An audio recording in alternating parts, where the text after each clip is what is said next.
soft evening light filled the living room. A gentle breeze moved the curtains, and a warm lamp glowed beside a rocking chair. Grandmother slowly opened her old brown Bible and smiled at the two children sitting on the floor. Ravi leaned forward with excitement. "Grandma, what story are you going to tell us today?" Grandmother chuckled softly. "Tonight, I will tell you the beautiful story of a woman named Ruth." Mary's eyes widened with curiosity.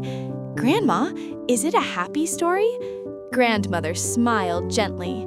"Yes, my dear, it is a story of love, loyalty, and how God blesses a faithful heart." She turned a page slowly and began. Long ago, in a peaceful village called Bethlehem, there lived a family. The father's name was Elimelech, and his wife was Naomi. They had 2 sons, and life in their home was simple but joyful. They worked in the fields, shared meals together, and thanked God for every blessing. Ravi interrupted suddenly. "Grandma, did they have toys like we do?" Grandmother laughed softly. "Oh no, Ravi.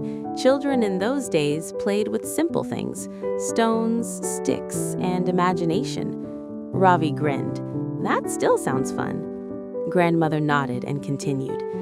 But one year, something terrible happened. A great famine came upon the land. The fields became dry, crops stopped growing, and people struggled to find food.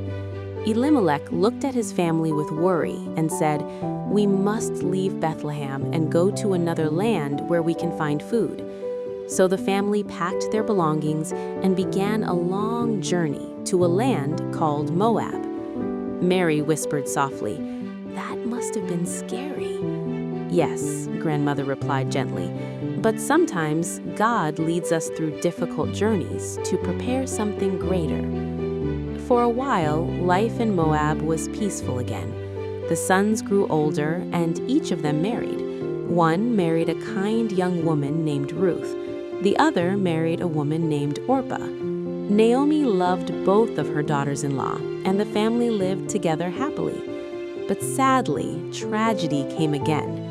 First, Elimelech died. Naomi's heart was filled with sorrow. Then, after some years, Naomi's 2 sons also died. Now Naomi was left with only Ruth and Orpah. Ravi frowned sadly. "Grandma, that's so unfair." Grandmother nodded slowly. "Yes, my dear, life can sometimes feel unfair, but God is always working, even when we cannot see it."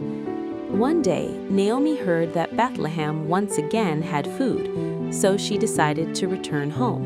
She turned to Ruth and Orpah and said gently, "My daughters, go back to your families. You deserve a new life."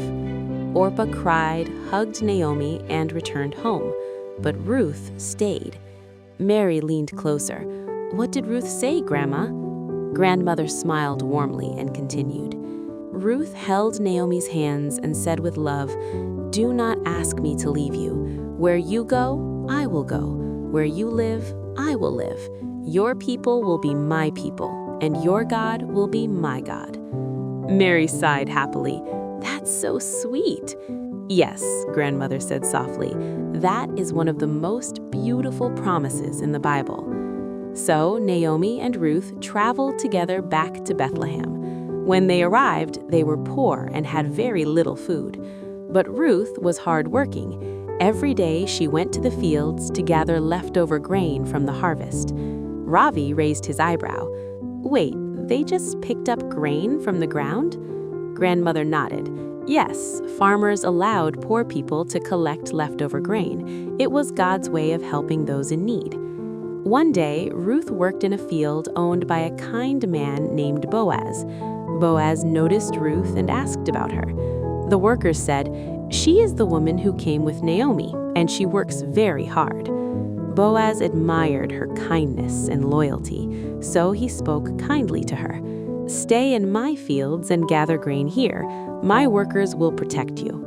Ruth thanked him humbly. Boaz even told his workers to leave extra grain behind for her. When Naomi heard this, she smiled with hope. "Boaz is a good man," she said. In time, Ruth and Boaz grew to care for one another, and soon they were married. Ravi clapped his hands. "Finally, a happy part." Grandmother laughed. "Yes, Ravi, sometimes the happiest moments come after the hardest seasons." Later, Ruth and Boaz had a baby boy named Obed. Naomi held the baby in her arms, and tears of joy filled her eyes.